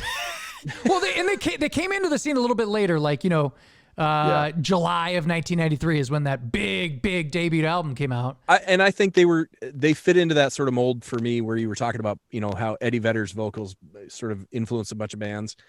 Candlebox wasn't an Eddie Vedder clone, but they were not a real distinctive sound either. Yeah. They were kind of, I don't know. I think they belong in the grunge second tier. Have you guys ever seen Candlebox live? You know this story, Josh. I swear you know this story. So I go to Metallica, and Alice in Chains is supposed to open. Suicidal Tendencies is the first band. And I love myself some Suicidal Tendencies. Then Right. it's supposed to be Alice in Chains. It's supposed to be Metallica in the Seattle Memorial Coliseum. And this is still like Metallica was doing like the 5th tour after the Black Album because it was such a smash success, right? So I've already seen them come through town twice. I'm pumped. You know, Metallica fans, they're rabid. So this is, of course, that time after 95, 96 right there where Lane had all of a sudden all the health issues popping up with his addiction and he disappeared. And so they had to cancel Alice in Chains. Wow. And who did they schedule at the last second to replace them? Candlebox. So after Suicidal Tendencies comes out and just destroys, I mean, does amazing. Right. Then Candlebox comes out. And those That's poor not bastards, fair. the entire first 30 rows of the stadium floor there, which is a big stadium, turn their back to Candlebox. Oh my and just put up God. little fingers. And they start just chanting, "Get off the fucking stage." No over, way. over. Candlebox got through a song and a half, I think, and got so frustrated. And they're like, "Well, I guess you guys," and they're from Seattle. And they're like, "I guess you guys just really want Metallica, huh?" And everyone's like, "Get the fuck out," like chanting it. And like, Whoa. they get all butthurt and leave. And James Hetfield comes out and they're still like in the process of changing over the stage. And James and a bunch of them come out and start playing some music early. Just to get, he's like, "Wow, you guys are assholes." He goes, "We really like that." Wow. That's wild, man. It was Dude, wild. that's someone else's fault though. You don't plug Right. Candlebox into that spot. Dude, they that's don't so fit that terrible. hole. If That's I'm not so mistaken, bad. I swear they might have had the same manager as Soundgarden and Alice in Chains. It was that same lady who managed all 3 bands. So I'm sure it was just like, "Hey, we got you something here to like at least fill." But if you're gonna do that, like go put them first, where people are kind of just getting there and they're okay. Don't let Suicidal Tendencies go first, Right.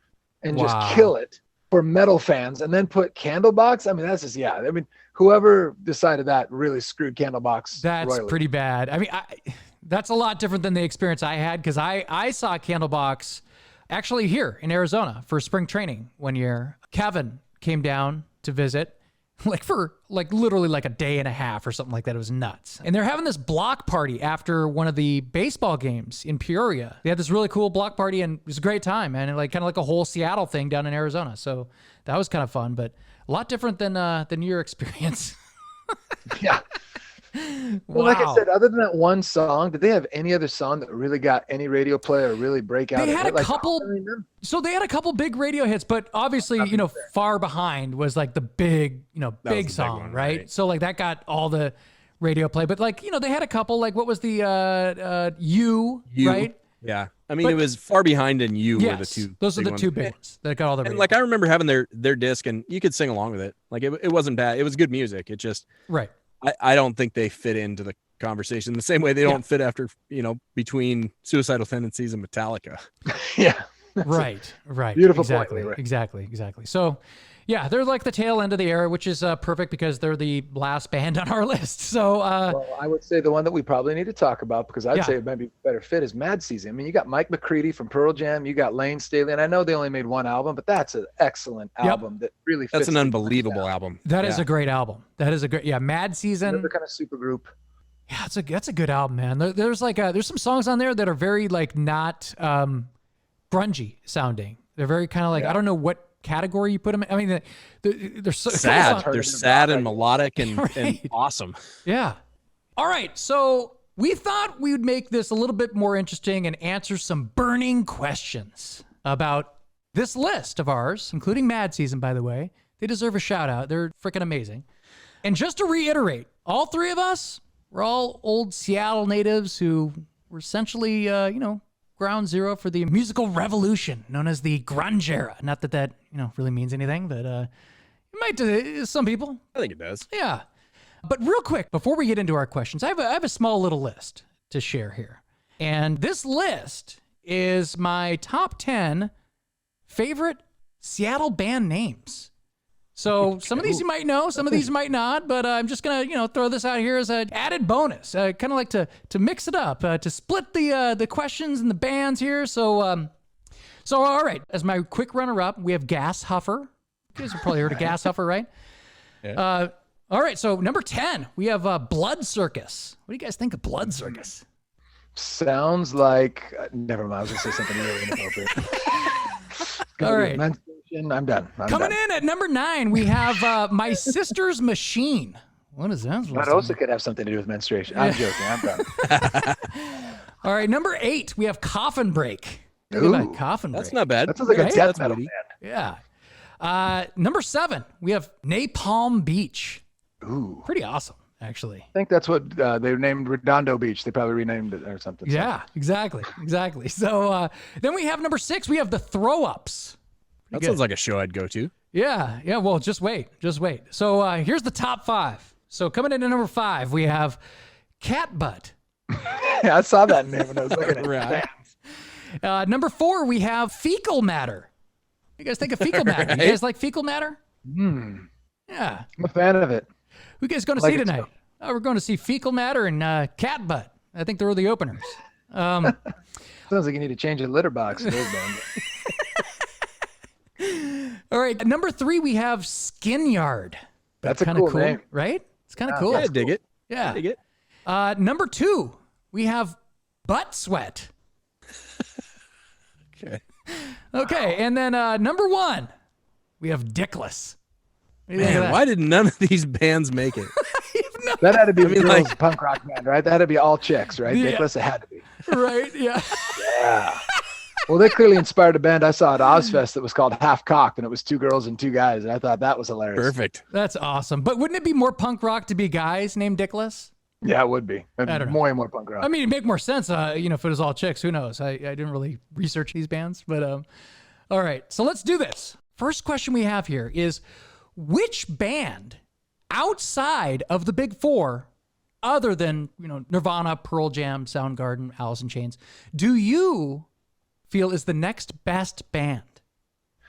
Are we excluding the supergroup ones that are like Temple of the Dog and Mad Season because they did one album as kind of just this off I think so. side project? Yeah. I think, okay. So essentially, who belongs in the number 5 slot and doesn't include the supergroups? Okay. So how about Lee? How about we start with you?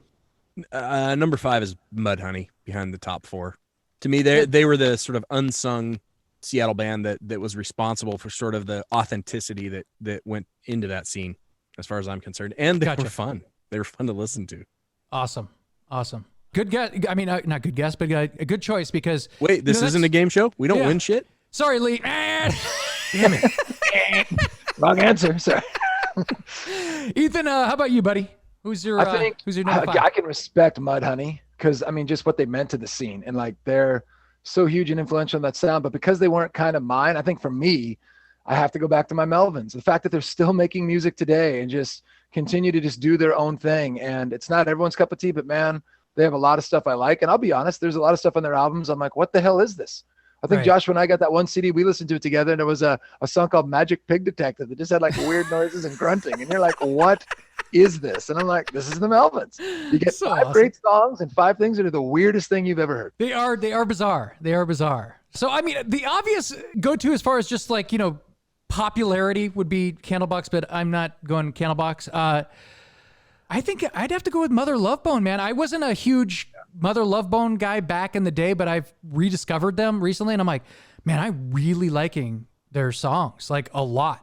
I think they're completely legit, and if you haven't checked out that band, I think they're solid. They're really good. So I totally agree. yeah. Yeah, that is not wasted time. that song, Chloe Dancer, holy moly, is really good. man. That so song good. would have been a massive, massive hit. Jeez. It was anyway, but it would have been the song that launched them. So good. All right, so the next question. Out of the big top 4, which band had the best album? So now, again, we're not doing greatest hits or compilation albums. So, Incesticide by Nirvana, that doesn't count. That's not, it's like a collection of, singles and live recordings and stuff like that. It doesn't count. So most iconic album is clearly Nevermind, but was it the best? Ethan, what do you think, man? Man, I mean, once again, my thing is I'm obviously going to lean towards the 2 bands that were the most impactful on me, which are Alice in Chains and Soundgarden. But I think for what that meant to music, how do you say anything but Nevermind in terms of like how it just changed popular music and became the mainstream and all that. But for me, I think song for song, man, Dirt and Bad Motorfinger have got to be tied almost for me. But if I had to guess, I think I'd lean Dirt just for song. There's a couple things on Bad Motorfinger that I like, but they're not as strong as every song as I feel like Dirt is. That's my opinion. Gotcha. Love that album. Good album. Lee, how about you, buddy? Ethan and I think a lot alike. I would have given props to Nevermind because it's important. Like it's an important album. Like none of this happens without Nevermind exploding the way it did. And it really comes down to Dirt or Bad Motorfinger for me as well, except I would lean the opposite direction just slightly. But I think it's personal preference. I don't think there's anything sort of material that I can say is better or worse between Dirt or Bad Motorfinger. I just like Bad Motorfinger a little bit better. Right. Yeah. So we all are naming Dirt as a big album that is definitely in the runner-up. Nirvana probably had the best album cover. I mean, it's Most iconic. I'm not a fan of nude babies, but whatever. Well, sometimes they put the sticker over it, and you don't Well, have I to just see the think little that baby it was penis. a little too close to home for Lee. It reminded him of what he looks down at every day. Creeping us out. Exactly. Lee.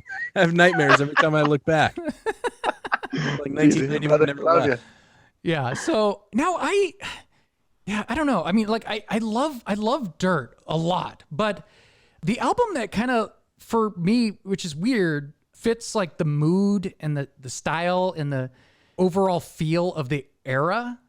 To me, it's like super unknown to me. Like you're going there, brother. so like it's dark, it's gloomy, it sounds like I'm living in Seattle when I hear that album. Bad Motorfinger is definitely like the harder album. So I don't know. Well, you got to give Super Unknown credit though. Following Bad Motorfinger with something that was way different. It is different. And also a massive, massive, massive album. It was a massive hit. Yeah. So following Bad Motorfinger was something that exploded that big. Super Unknown is an incredible album. Yeah, no, it's a great album. And hey, I'm not a Nirvana hater. Those two, the big albums, In Utero and Nevermind are classic albums. But like, I don't know, man. It's a tough question. And if I'm going with one album like from the era, I don't know. But like, my opinion could change week to week, and I love all these bands for different reasons. All right. Moving on. Next question in our discussion is, who is the greatest frontman of this era? Lee and I are going to agree on this one. Is this a question or just a confirmation? It's a question. Go ahead, Ethan. I don't even need to talk. I know what's coming. Yeah, we've all talked about this, I think, both this time around and when we talked about the replacement singers and stuff like that. I don't know if they came up much because I think we kind of stayed away from Audioslave for that reason and stuff. But this guy's the greatest singer in rock and roll, in my opinion, hands down. And I know that's a pretty controversial thing to say, but there's just nobody with his. That's not controversial at all. Yeah, his ability to write lyrics, his talent, his just coolness, and the fact that he just seemed like such a cool, down-to-earth human being. When I listen to like Eddie Vedder talk about him on Howard Stern, and he's talking about like they didn't talk the business or anything, just like they chased his dog in the rain and drank beer and just had like. He was like a big brother that was just trying to give Eddie like a good feel of what Seattle's like and the scene he was getting. It just seemed like an incredible human being on all ways. And honestly, one of my favorite musicians. I've seen how many celebrities die. Josh, you post them all the time. Yeah. I've never had a death that affected me. Like I lost. It's so terrible. Not like it was really terrible. My heart. Especially like I said, like, I don't know about you guys, but I honest to God think that his singing was getting better and better as the years went on, which is unheard of, completely unheard of. Yeah, you listen to his cover of Nothing Compares to You. Holy fuck. Almost all his covers are amazing. They're almost better than all of the originals. Yeah. It's wild. I know you guys heard that song where he took the lyrics to One from Metallica and put it over U2's One. Yeah. I'm like, how did you even figure out the time? Yeah. It's wild. I mean, I'll expand on what Ethan said. He's not the best frontman of the grunge era. He's the best rock singer of all time, in my opinion. Okay, to me, I think that Cornell is a better singer, but I think without question, it's Eddie Vedder. And here's why. So Eddie Vedder had the whole shebang as far as he had the rock star good looks. He had that mystique. He was the guy that put on a show, like put on a real show. Like he did crazy shit. I got a giant frame poster of him hanging upside down. Exactly. 30 feet off the stage. Yeah, like that video of him climbing on the raft. I don't know how the band's not like looking up constantly at him going, oh my God, this is our career. Don't fall. Please God, don't. Like, how high is he up in these pictures? And he would do crazy weird shit like that. That's like Jim Morrison shit where he'd like do weird shit on stage where people would go to see him just to see him do weird shit. So the whole shebang to me is like the frontman kind of deal. Like, of course you have Cornell and Lane Staley, who are probably better singers, in my opinion, but they kind of just, sat there and sang. So overall, I think that Eddie Vedder is the better frontman. That's a compelling argument because it isn't just music. It's the show. And frontman has more than just singing to do. Like we talked about Andrew Wood, maybe he wasn't the best singer, but he was an amazing showman. Right. And I agree. Yeah. Eddie Vedder was entertaining to watch. Yes. Like if you had the thing on mute and you watched him climb 30 feet up and hang upside down and sing a song hanging 30 feet above the stage upside down. Completely insane. That's entertaining. It doesn't even have to be good. Yeah. So, all right. So moving on. Second to last question. Here we go. Of the big four, which song do you feel is their most underrated track? Now, I kind of have a question about the question. Does this song have to be a well-known song, or can it be kind of like, or does it have to be super obscure? Or I think my selection is technically, it was like released as a single, but wasn't a hit, or maybe it was like a promotional single, or I don't know. I think any kind of song works, brother, that you feel is just like under the radar for this band. That's great. Gotcha. Okay. All right. So do we just want to go band by band? Yeah, let's do it, man. All right. So Ethan, let's go Pearl Jam. Pearl Jam. My most underrated song for Pearl Jam is Do the Evolution, which maybe that's just the history teacher in me. But I don't know if you know that song, and it came off of Yield in '98. So it's not necessarily on their first couple most famous albums, but the song that just like Eddie just growling, and he's talking about all these historical references to just the evil of human nature. And I used to have kids that were in an advanced kind of independent study, like take Sleep Now in the Fire by Rage and Sympathy from the Devil from Rolling Stones and break down the historical references. And then to top it off, Todd McFarlane, the guy that animated like the whole Spawn comic books, makes this unbelievable video. If you've never seen it, it's unreal to reference all the pieces that are said in there. It's just crazy. So nobody really knows the song that well, and I just love it because there's just something so punk rock and angry about it, and it doesn't sound like a lot of other Pearl Jam songs to me. Gotcha. Right on. Yeah, it's definitely like one of their harder songs, definitely. Lee, how about you? With Pearl Jam, what's your song? Yeah, my favorite. It turns out to be my favorite Pearl Jam song too, and I think it's underrated. It's "State of Love and Trust." It's a good song. It's off the singles soundtrack. It was one that almost made it on the 10 album, but didn't quite fit. Ended up being on singles, and for whatever reason, I think it's a perfect mixture of fast-paced sort of Seattle rock and Eddie Vedder totally killing it. His vocals in that are amazing. He lets his lungs stretch, and it's just my favorite song. Yeah. I mean, I don't have much more than kind of an emotional attachment to it just because it's awesome. Right. Yeah. We kind of picked, we all kind of picked upbeat songs by Pearl Jam because I picked a tune called. Nobody picked Elderly Woman behind it. Yeah. Yeah. No. So I picked a tune by Pearl Jam called Leaving Here from the Home Alive benefit album. It's a cover by Eddie Holland, who is this old Motown guy. And I'm telling you, man, this song rocks. Song rocks. I love this song. We used to play it back in college at the radio station there. So check it out. I don't expect anybody to know that song, but it's a good song. It's like upbeat rock song, especially if you compare it to the original. It's like, wow, they really picked that up and rocked out with it. Okay, so Lee, how about Nirvana? What song do you think is underrated by Nirvana? I mentioned it earlier. I think it's one that sort of slipped under because Smells Like Teen Spirit was so overpowering. Mm-hmm. But the song that hit me the most off of that record was Territorial Pissings.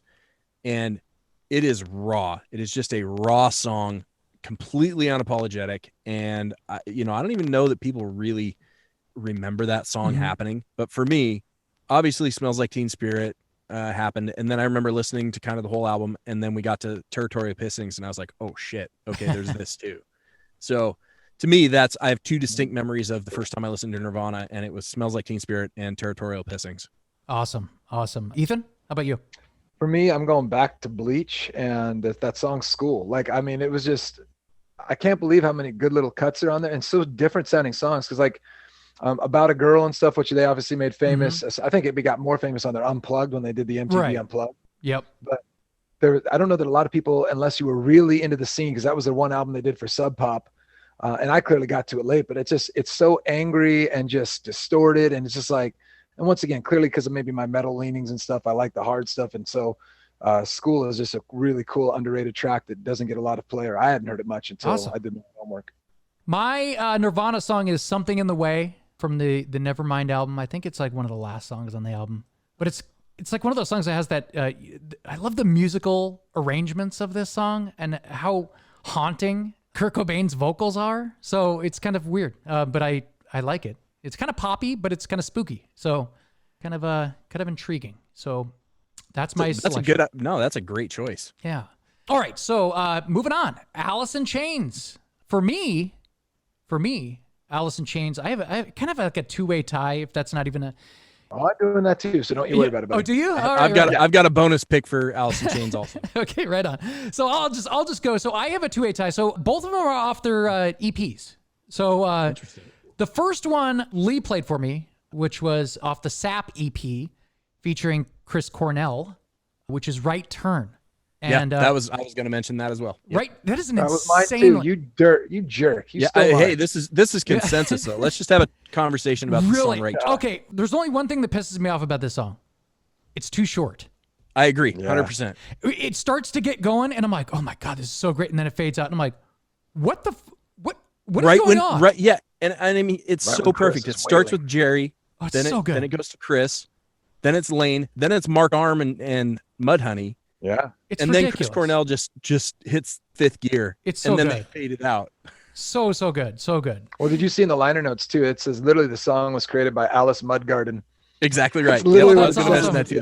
It's the perfect compilation. That is great. Yeah, that's great. That's great. Yeah. So yeah, that's my part one of the underrated songs by Alice in Chains. And then my part two is another kind of like, a softer song, which is called Don't Follow from the Jar of Flies EP. I think it was actually released as a single, didn't make a dent in anything, didn't do anything on the charts or anything like that. But Don't Follow is so great because this is one of these songs where I love being able to do this. I played this for my dad on a random mix of like a playlist of some sort.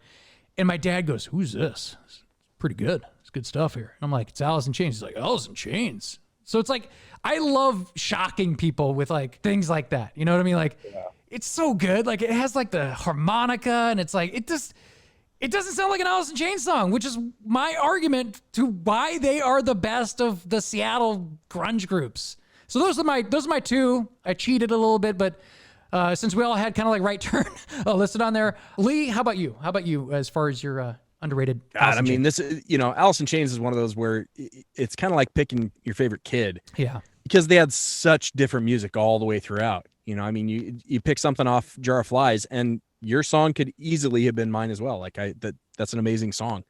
But if we're picking kind of underrated songs, I'm gonna go with Sea of Sorrow. Ooh, off Facelift. That was, for whatever reason, it was kind of my first introduction to listening to Lane sort of talk about his sort of pain, and I mean, it's literally sorrow. Yeah. But it completely rocks also. I mean, it's, and you hear him really open his voice up on that one when he's singing. So I don't know. Sea of Sorrow is one of those where it starts slow, builds and explodes.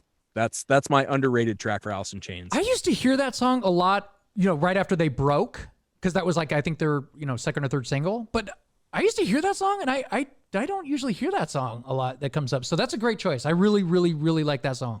And actually, the thing that I would recommend is if people have a chance, go online and find.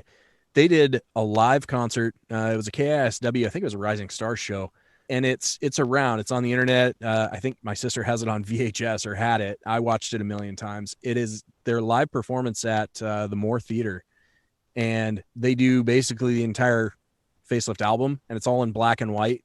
It's unbelievable. I'll lump that in and say that entire concert is one fantastic song. Great. Just go watch that entire thing. Good stuff. Ethan, how about you, buddy? Well, mine's kind of an interesting standalone song too, which I can't believe it didn't make it onto any of their albums. But if you might remember, there was this movie that was terrible, but the soundtrack, once again, it's a movie. What's my thing with movies, Josh? If you remember the movie, I don't even know if I saw it, but it was called Last Action Hero. Oh, yeah. And they made a song for that called What the Hell Have I? Yes. And it is unreal. That is great. Because it's the way Jerry and Lane's vocals harmonize, the really cool, almost like Eastern sounding guitar riff. And that song is like mesmerizing and magical. That's a great pick. That's a great choice. It yeah, is. I'm happy you brought that up. Yeah. Yep. Because it's right in that same era too of Dirt, right? So like 92, 93, something like that. Yeah. Good choice. Soundgarden. Soundgarden. Lee, since you're this is your baby, I mean, I think it's everybody's baby at this point, right? I mean, dude, I love Soundgarden, man, but you love Soundgarden more than anybody I've ever met first. True. If that's even a thing. So anyway, Right on. Well, I'll take that as a huge compliment. Yeah. Well, I mean, you introduced me to Soundgarden. Anyway, all right. So Well, I wish I could take credit for, their genius. I was just listening to it. I suppose I'd thank Chris if he was around, but no. Oh, so sad.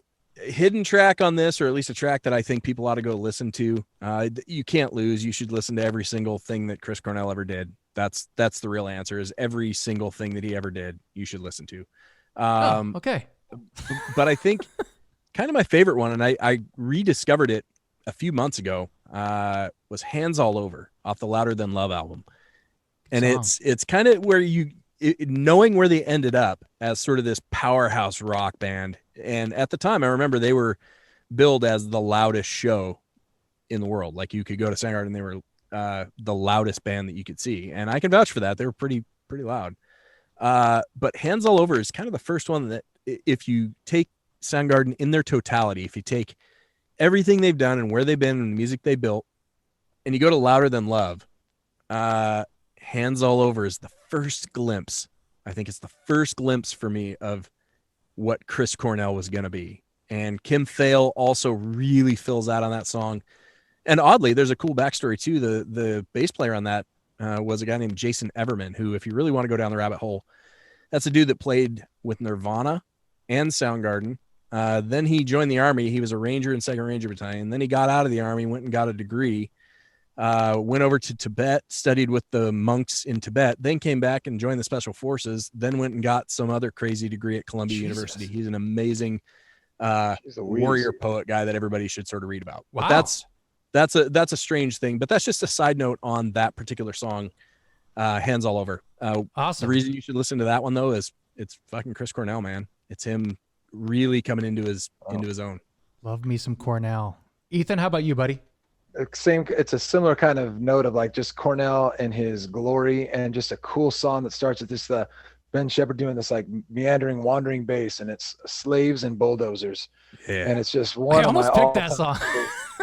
I love that song. Yet it's overlooked for so many of the big tracks that were big successes on radio play and stuff, like Outshined and, Holy Water right. and Jesus Christ Pose. And like that song just so amazing, because you hear Chris at some parts singing like nice and deep, every word has, but at the end, just the high, amazing, like only things Chris can do with his voice at the top too. Similar to like Far Beyond the Wheel, that just kind of mesmerizes me. I mean, those are kind of the songs that just I love to show people to go like, you can't find anyone else on earth that can do what this guy just did. Listen to this kind of a thing. So awesome, man. Great choice. So the song that I picked is just a huge, massive guitar riff and solid vocals by Cornell, which is a given. But I went with Room 1,000 Years Wide off of Bad Motorfinger. There are no bad answers. Damn, that's a good choice too. It's just so full and giant. I don't know, that riff and Corn. I love that song. So last but not least, if you were going to be introducing one song from the Big Four to someone that was not at all familiar with the music, which track would you select? So someone that doesn't know any of this music at all, they know nothing about this music, and you had one song to represent each group, which song would you choose? I got you. So we're saying 4 different songs? Yep. yes, sir. All right. I think Nirvana is a slam dunk. There's no doubt it Smells Like Teen Spirit. Yep. I would agree. In agreement there. So we're universal on that one for Nirvana. Yeah. And I mean, I think you have to start with that, the way you have to talk about Adolf Hitler if you're going to talk about World War II. Like you can't leave it out, even if it may not be the best. You can't leave it out. Agree 100%. How about Alice in Chains? Oh man. I think you got to go Man in the Box, maybe, or Wood. I went with Man in the Box too. Hey, look, there's a reason why some of these songs are their signature songs. I mean, it's just how it is. I mean, like, some of these songs are just like, when you think of the band, you think of certain songs, not necessarily the best songs, by the way, but yeah, I agree with you. For me, it's got to be Man in the Box. Maybe maybe Rooster. I don't know. Yeah, I'm with you guys there, and I couldn't pick it between those, but Man in the Box is one that popped into my head, even though it isn't my favorite song. Yeah. I think that's a good entry. All right, how about Soundgarden? We got Soundgarden. I think for One me, song. it's Outshined. Just because you got the lyrical genius of Chris, great vocals, kind of a nice, smooth, mellow song to kind of get people in. I don't want to scare the hell out of them with like Jesus Christ Pose or Gun, which are songs that I absolutely love. But it'd be the one that like I think helped them really kind of break through on radio. I actually had Outshined on my list too. Outshined would be mine as well. Yep. We're unanimous. Yep. I had second Black Hole Sun, but anyway. Yeah, I had that 2 second, Josh. Yeah. So then and then last but not least, Pearl Jam. What are you picking for Pearl Jam's one song? I went Alive just because they're probably, once again, it's a famous one, but like I love that it's Eddie's real story about he doesn't know who his dad was actually this guy that was a family friend, his real dad, and the guy he thought was his real dad is his stepdad, really, and like just his frustration with that whole scene. It's like, what a very real thing to write into a song, and like the fact that he's willing to admit that and just own it, and then musically it's pretty solid. And I went with Alive. Lee? Right on. That's a great choice, and that would be the logical choice. But for me, I'm going to pick one that needs a video accompaniment too. Introduce somebody to Pearl Jam by saying, "Watch the Even Flow video," because it's one where they let Eddie Vedder sort of do his thing. He's climbing all over the place. He's jumping off stuff. Is that the Moore? Is that the Moore Theater? Yeah, that's the Moore Theater, right? And he stage dives off like the sort of second level, and he's climbing all around and hanging on pipes and stuff. And it's a great song. Right. So yeah, I would pick Even Flow. It's got to be a single off that album. I had Alive as well, Ethan. You can't go wrong. Even Flow. Jeremy, introduce somebody to Pearl Jam with one of those songs. What if you had to pick a song that wasn't on 10 though? What would you go with? I mean, that was the weird thing I was just thinking about, just on a strange thing. Given the Fly, maybe, or something else. Some of the verses, maybe. Oh yeah. I really like the Verses album. In some ways, I like that album more. I don't know about more, but just as much to me. I like that album as 10. I don't know. Go is a great song. All right, guys. Hey, it's been a blast, man. This is a dream come true. So as always, I love having you guys on, discussing music with you. We'll have to do this again. There's so many topics to talk about, like that are worth discussing. So it's always fun to just kick back and shoot the shit. And hey, for those of you out there who are listening still at this point in time, geez, I can't believe you're still listening. We want to hear from you. So what is your favorite group during this era? Do you like or agree with our picks, any of them? And we want to hear your thoughts on some of these bands. So let us know in the comments. And I also posted the link to the playlist that I put together of the Seattle grunge era. It has all the songs that we talked about, just so you have reference. There's quite a few. So anything else, guys? No, man, this is a great time. Love you, boys. Yeah. Awesome. Great topic too. You could do a subtopic on almost every band that we mentioned. Absolutely. Absolutely. Well, Ethan, Lee, thanks again for coming on and doing the show. And we'll talk to you again soon, okay? All right. It was great. Have a good one. Right on. Thank you for tuning in to the Josh and Friends podcast. If you have any questions or comments about today's show, feel free to leave a message in the comment section below. If you enjoy listening to the podcast, please make sure to hit that subscribe button and follow the show. And check out some of the video clips posted on YouTube and Facebook. I'm Josh, and thank you for being a friend.